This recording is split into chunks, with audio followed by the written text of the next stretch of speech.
అక్కడికి పెద్ద ఎత్తున మొబిలైజేషన్ జరిగింది, కొంత హడావుడి ఉద్రిక్త వాతావరణం కనపడింది. అంటే ఏంటి ఆ రకమైన డౌట్స్ ఏమైనా వచ్చినాయా అరెస్ట్ చేస్తారు అని? కక్షపూరితంగా కాంగ్రెస్ వాళ్ళు కేసు పెట్టారు కాబట్టి ఉదయము హరీష్ రావు గారు బొగ్గు కుంభకోణంలో జరిగిన దాని మీద హైకోర్టు సుప్రీంకోర్టు సిట్టింగ్ జడ్జి తోటి న్యాయ విచారణ జరిపించాలి. అలా రేవంత్ రెడ్డి గారి భావమర్దికి దాంట్లో భాగం ఉంది అని ఆరోపణ చేసిన తర్వాతనే సాయంత్రం వరకే సిట్ ఎలాంటి టైం ఇవ్వకుండా రేపు ఉదయం 10-11 గంటల వరకే రావాలనడంతో ఆటోమేటిక్ గా ఈ రోజు బీఆర్ఎస్ పార్టీలో ముఖ్య నాయకులు హరీష్ రావు గారు ఒకరు. సో అలాంటి ఉన్నప్పుడు తప్పకుండా కక్షపూరితంగా కాంగ్రెస్ ప్రభుత్వం ఏం చేస్తుందో అనే ఆందోళన తప్పకుండా ఉంటది. ఎందుకంటే మనం గతంలో ఇవాళ ఇక్కడే కాదు ఆంధ్రప్రదేశ్ లో చూసాము, జగన్మోహన్ రెడ్డి గారు చంద్రబాబు నాయుడిని అరెస్ట్ చేయడం జరిగింది, 40-45 రోజులు జైలు ఉంచడం కూడా జరిగింది. సో అలాంటప్పుడు చంద్రబాబు నాయుడు గారికి ఫాలోయింగ్ ఉంటది, చంద్రబాబు వాళ్ళందరూ కూడా అక్కడ సిట్టింగ్ చేసే సందర్భాలు ఉన్నాయి. జగన్మోహన్ రెడ్డి జైలుకి పంపించినప్పుడు కూడా అలాంటివి ఉంటాయి. వీళ్ళంతా కూడా ఒక రాష్ట్ర స్థాయిలో అదేవిధంగా జాతీయ స్థాయిలో గుర్తింపు పొందిన నాయకులు. నో డౌట్ హరీష్ రావు గారి విషయంలో ఏదన్నా అన్వాంటెడ్ థింగ్ లేకపోతే అరెస్ట్ ఇలాంటివి జరుగుతాయంటే ఆయన సిగ్నిఫికెంట్ చాలా పెద్ద లీడర్ కాబట్టి డెఫినెట్గా వస్తారండి కార్యకర్త, తెలిస్తేనే వచ్చేస్తారు, పిలవసరలే, తెలిస్తే వచ్చేస్తారు.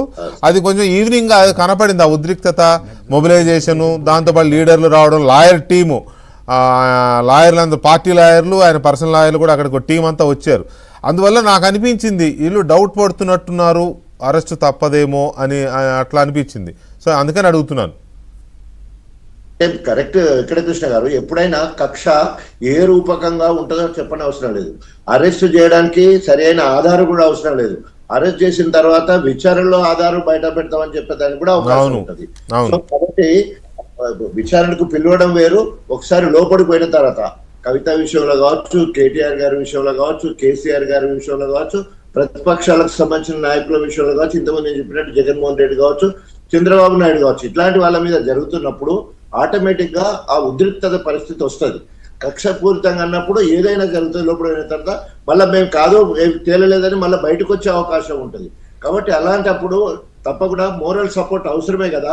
అందుకనే బీఆర్ఎస్ లేదండి అది అవసరమే. నేను మొబిలైజేషన్ గురించి కానీ లాయర్లు లీడర్లు రావడం గురించి కానీ ఎందుకు వచ్చారని నేను అనగలేదు, కానీ ఆ అనుమానం వచ్చిందని మాత్రమే అడుగుతున్నా. రైట్, అదొక పాయింట్. అయితే రెండవ పాయింట్ ఏంటంటే ఈ మొత్తం ఎపిసోడ్లో టెలిఫోన్ ట్యాపింగ్ జరగలేదని మీ పార్టీ నాయకత్వము, మీ లీడర్లు, మీరు, మీ కార్యకర్తలు అంటున్నారు కదా, మీ లాయర్లు. ఈ గవర్నమెంట్ ఏమో జరిగిందంటోంది, అరెస్టులు జరుగుతూనే ఉన్నాయి, అది వేరు. కానీ స్వయంగా కవిత గారే చెప్పినారు కదా, అల్లుడని కూడా చూడకుండా నా భర్త ఫోన్ ట్యాప్ చేశారు, నా ఫోన్ ట్యాప్ చేశారు, ఇంతకంటే ఇదేముంటుంది అని.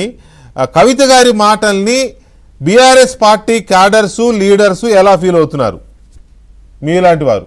ఎందుకంటే ఉంటుంది కదా సార్, ఇంటి దొంగ ఈశ్వరుడు కూడా పట్టలేడు అని చెప్పేసి ఒక ఇంటి అంటే ఇంటి కేసీఆర్ కుటుంబ సభ్యురాలుగా ఆమె తప్పకుండా మంచి పొజిషన్ అనుభవించింది.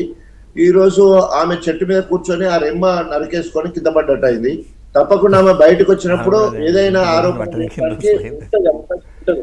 కానీ అంత మాత్రాన ప్రతిపక్షంగా స్పందించాల్సిన, అది కవిత గారి మీద స్పందించాల్సిన అవసరం లేదు.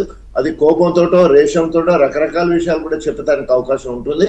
కాబట్టి ఏదేమైనా కూడా కుటుంబంలో ఉన్నంతసేపు తీరుగా ఉండి, తర్వాత ఎంతో నమ్మకంగా ఉండి, సందర్భం కాకపోయినా కూడా మా కడియం శ్రేయర్, మా నియోజకవర్గం సంబంధించిన కడియం శ్రేయర్ కూడా 10 ఏళ్ళు అక్కడే ఉండి అన్ని పదవులు అనుభవించి ఇప్పుడు బయటకు వచ్చిన తర్వాత తిట్టమంటే అక్కడ ఉన్నప్పుడు మీ ఫ్రెండ్షిప్ గురించి నాకే చెప్పాలి. ఇక మీ ఇద్దరు చెప్పక నాకే చెప్పండి. మీ ఇద్దరు ఫ్రెండ్షిప్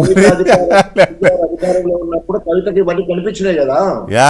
అయితే రాజే గారు ఇక్కడ ఒక్క మాట, అఫ్ కోర్స్ నాకు మీరు ఎప్పటి నుంచో తెలుసు, నేను మీకు ఎప్పటి నుంచో తెలుసు కదా. ఇక్కడ పాయింట్ ఏంటంటే మిమ్మల్ని డిప్యూటీ సీఎంగా అప్పుడు తొలగించారు కదా, అప్పుడు కూడా మీ ఫోన్ ట్యాప్ అయ్యింది అనే చర్చ జరిగింది.